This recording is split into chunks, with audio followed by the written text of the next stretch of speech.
hello भाई मैंने आज देखो मुझे कौटी को आसी आज परीक्षार होता नुआ जगन्नाथ मंदिर देखो आम ए परीक्षी जगन्नाथ मंदिर जो नुआ है देखो पूरा सेम जमी पुरी मंदिर देखिए जमी जगन्नाथ ठाकुर थाए सेमती पूरा सेम है बहुत सुंदर भी होती देखो देखो मंदिरटा होती जमी आपंकर प्रथम पड़ो जमी आप जगन्नाथ पुरी मंदिर देखिए ये भी सेम सेमती बहुत सुंदर भी होती जस्ट नुआ ही आपने आसिक आप भिजिट करेंगे बालेश्वर पाखापाखि 14-15 किलोमीटर पाखापाखि हम देखते केते लाइट के सुंदर देखा जाऊँगी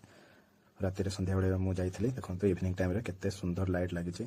बहुत सुंदर ही देखा जाऊँगी आपने आसिक ये भिजिट भी करेंगे किसी प्रोब्लेम हेनी आप रहा भी व्यवस्था अच्छे देखो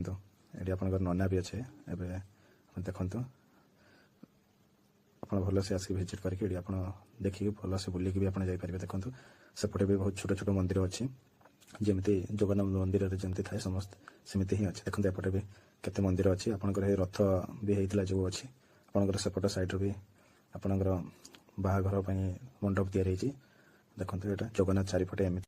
एवं देखो आम जगन्नाथ मंदिर जो अच्छी मेन मंदिर तौक मैं आसी ये देख माता विमला मंदिर अच्छे ये राम सीता लक्ष्मण अच्छे यहाँ शिवंकर मंदिर अच्छे यहाँ गणेश मूर्ति अच्छी